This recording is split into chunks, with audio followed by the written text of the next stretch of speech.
ಮಾತೆಯಾದ ಭಾಗ್ಯವಂತಿ ದೇವಿ, ನಿನ್ನ ಅನುಗ್ರಹ ಆಶೀರ್ವಾದ ಸದಾ ನಮ್ಮ ಮೇಲಿರಲಮ್ಮ. ತಾಯಿ, ಇಲ್ಲಿವರೆಗೂ ನಿನ್ನ ಪೂಜೆ ಮಾಡುತ್ತಾ ಬಂದಿದ್ದೇನೆ. ನಿನ್ನ ಅನುಗ್ರಹದಿಂದ ಈ ಮೈ ಯಾವಾಗಲೂ ನಗು ನಗ್ತಾ ಇರೋ ಹಾಗೆ ಮಾಡಿದೀಯಾ ತಾಯಿ. ಇವತ್ತು ನನ್ನ ಪತಿದೇವರು ಗ್ರಾಮ ಪಂಚಾಯತಿ ಮೆಂಬರ್ ಎಲೆಕ್ಷನ್ಗೆ ನಿಂತಿದ್ದಾರೆ. ಅವರು ಗೆದ್ದು ಕೂಡ ಬಂದಿದ್ದಾರೆ. ಇವತ್ತು ಎಂಥ ಸಂತೋಷದ ಸುದಿನ.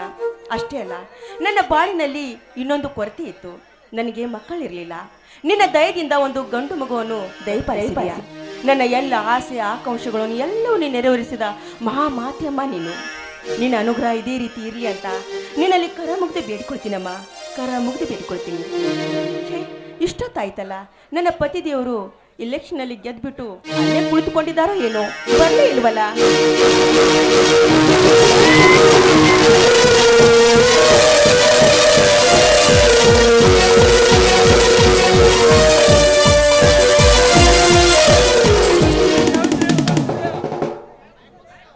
ಸಾವಿತ್ರಿ ಏನ್ ಮಾಡ್ತಿದ್ಯಾ?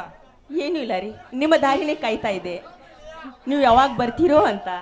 ಒಟ್ಟಿನಲ್ಲಿ ಹೇಳಬೇಕಂದ್ರೆ ನೀವು ಇಲೆಕ್ಷನಲ್ಲಿ ಗೆದ್ದು ಬಂದ್ರಲ್ಲ, ತುಂಬಾ ಸಂತೋಷವಾಯ್ತು ರೀ. ನನಗೆ ತುಂಬಾ ಸಂತೋಷವಾಯ್ತು. ಹೌದು ಸಾವಿತ್ರಿ, ನನಗಾದ್ರೂ ತುಂಬಾ ಸಂತೋಷ ಇದೆ. ಆ ಜನ್ಮದ ದೇವಗಳು ಸೋಲಿಸಿದ್ದಕ್ಕೆ ತಕ್ಕ ಪಾಠ ಕಲಿಸಿದಂತೆ ಆಗಿದೆ.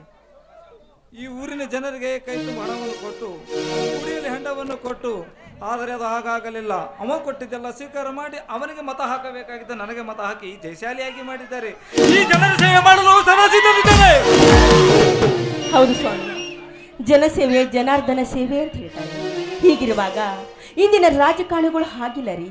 ನೋಡಿ, ಆ ಸರ್ಕಾರದಿಂದ ಬಂದಿರುವ ಹಣದಿಂದ ಈ ಜನ ಸೇವೆ ಮಾಡಬೇಕು, ಹಾಗೂ ಅವರ ಆಗು ಹೋಗೋದು ಎಲ್ಲವನ್ನು ನೋಡಬೇಕು ಅಂತ ಸರ್ಕಾರ ಹೇಳ್ತದೆ.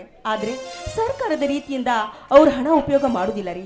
ತಮ್ಮ ಸ್ವಾರ್ಥಕ್ಕಾಗಿ ಆ ಹಣವನ್ನು ಯೂಸ್ ಮಾಡ್ತಾರೆ. ಅಷ್ಟೇ ಅಲ್ಲ, ಕಾರು ಬಂಗ್ಲೆ ಎಲ್ಲವನ್ನು ಮಾಡ್ಕೊಳ್ತಾರೆ ಇಂದಿನ ರಾಜಕಾರಣಿಗಳು. ಒಟ್ಟಿನಲ್ಲಿ ಹೇಳಬೇಕಂದ್ರೆ ಇಂಥ ಜನರು ತುಂಬಿಕೊಂಡಿದ್ದಾರೆ ಈ ಸಮಾಜದಲ್ಲಿ.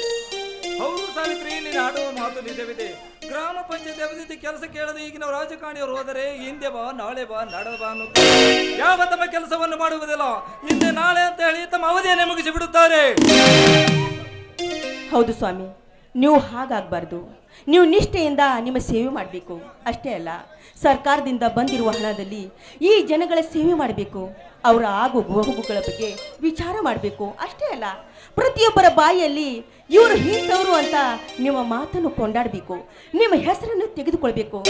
ಹಾಗಾಗ್ಬೇಕ್ರಿ, ಹಾಗಾಗ್ಬೇಕು. ಸಾವಿತ್ರಿ, ಈ ಊರಿನ ಜನರು ನನಗೆ ಅತ್ಯಮೂಲ್ಯವಾದ ಮತವನ್ನು ಹಾಕಿ ಜಯಶಾಲಿಯಾಗಿ ಮಾಡಿದ್ದಾರೆ. ಇವರ ಜನರ ಸೇವೆ ಮಾಡಲು ಇವರು ಪ್ರಾಮಾಣಿಕದಿಂದ ಕೆಲಸ ಮಾಡುತ್ತೇನೆ. ಇವರ ಸೇವೆ ಮಾಡಲು ಸದಾ ಸಿದ್ಧನಿದ್ದೇನೆ. ಆಯ್ತು, ಹಾಗೇನಾದ್ರು ಆದ್ರೆ ಆ ದೇವಿಯ ಅನುಗ್ರಹ ಸದಾ ನಮ್ಮ ಮೇಲೆ ಇದ್ದೇ ಇರುತ್ತದೆ. ಆಯ್ತು ಸಾವಿತ್ರಿ, ಇದೇ ಸಂತೋಷದಲ್ಲಿ ಆಯ್ತು ಸಾವಿತ್ರಿ, ನಮ್ಮ ಇದೇ ಸಂತೋಷದಲ್ಲಿ ನಮ್ಮ ಗ್ರಾಮ ದೇವತೆಯಾದ ಭಾಗ್ಯವಂತಿಗೆ ಹಲಾಭಿಷೇಕ ಮಾಡಿಸೋಣವೇ? ಅದಕ್ಕೇನಂತೆ, ನೀವು ಹೇಗೆ ಹೇಳ್ತೀರೋ ಹಾಗೆ ಆಗಲಿ. ಎಲ್ಲಿ ನನ್ನ ಮಗ ಅಂಶ ಉದ್ಧಾರಕ, ಅವನ ಅಳುಚುಂಟಾಟ ನಗುಮುಖ ನೋಡಿ ಬಹು ಸಮಯ ಆಯ್ತಲ್ಲ. ನೋಡಿ, ಒಳಗಡೆ ತೊಟ್ಟಿನಲ್ಲಿ ಮಲ್ಕೊಂಡಿದ್ದಾನೆ. ನಾನು ಹೋಗಿ ಎತ್ತಿಕೊಂಡು ಬರಲೇನು? ನಿಂದು ಸಾವಿತ್ರಿ, ಈ ನಿನ್ನ ಕೋಗಿಲ ಕಂಠದಿಂದ ಗೀತೆ ಹಾಡಿ